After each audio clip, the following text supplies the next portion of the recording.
There is always more than meets the eye, and I could make a clear example.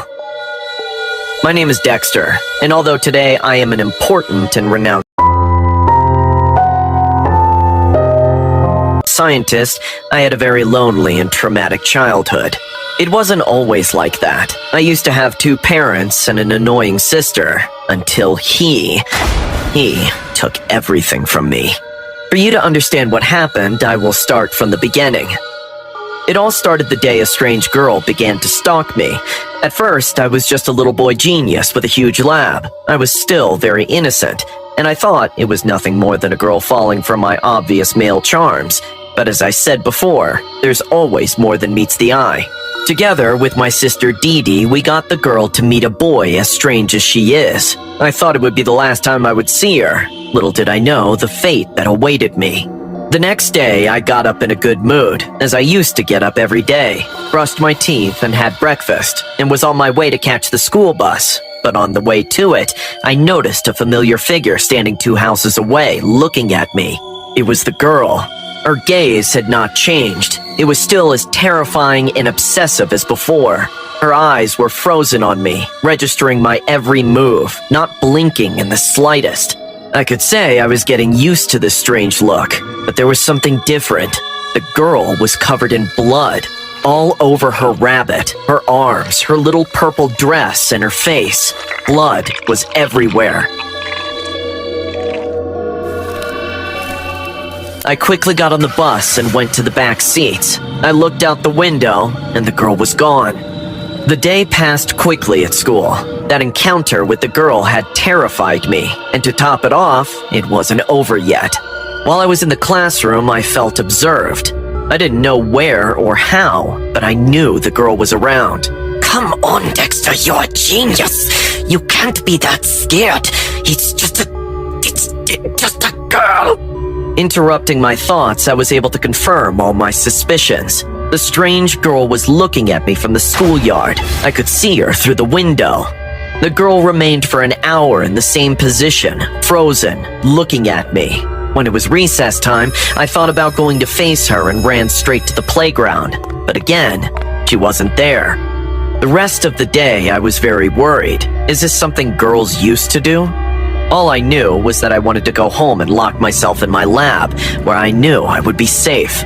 When the bus brought me back, I thought I would stop by the dining room and talk to my father.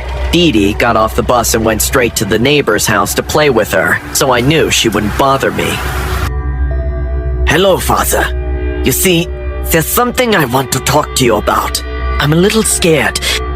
There's a girl that's stalking me. I know this might be normal, but...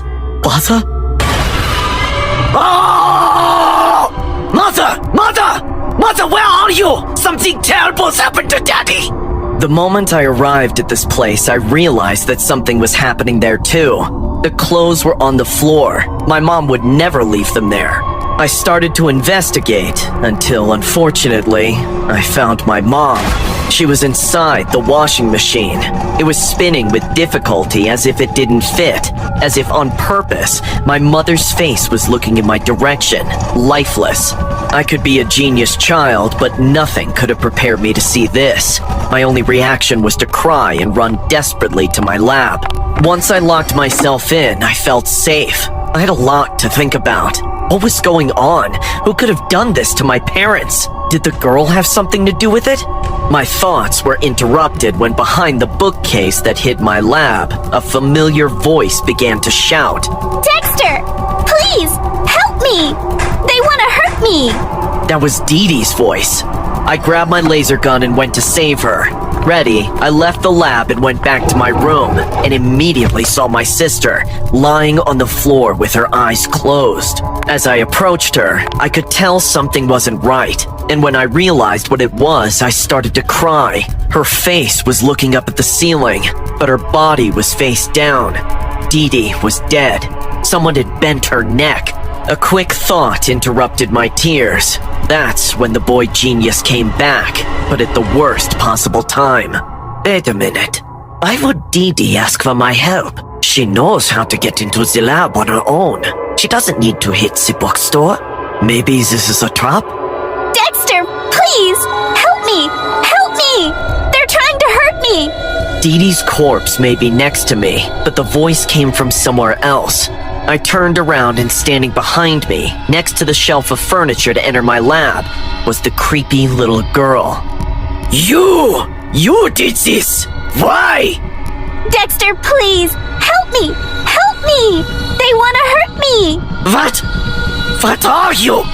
Suddenly, the girl rushed at me. I pulled out my gun and started shooting her. I no longer cared about what would happen. She had killed my whole family.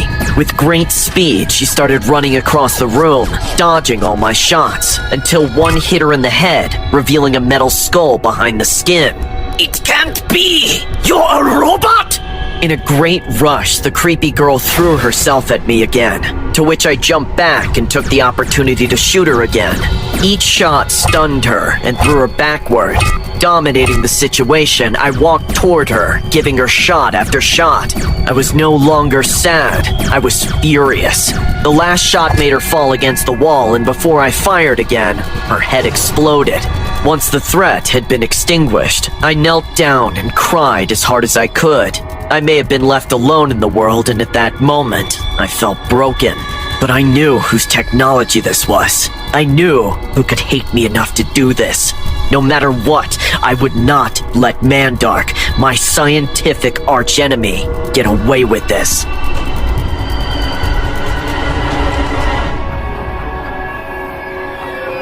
Oh, Dee Dee?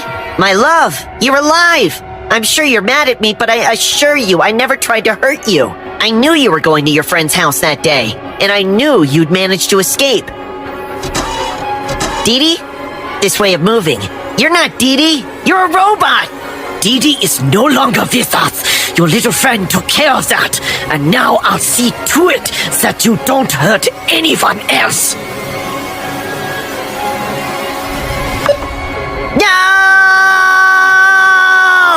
I may have still been trapped in the body of a little boy, but that day, the boy in me died. I was never again going to let anyone hurt me or anyone I loved.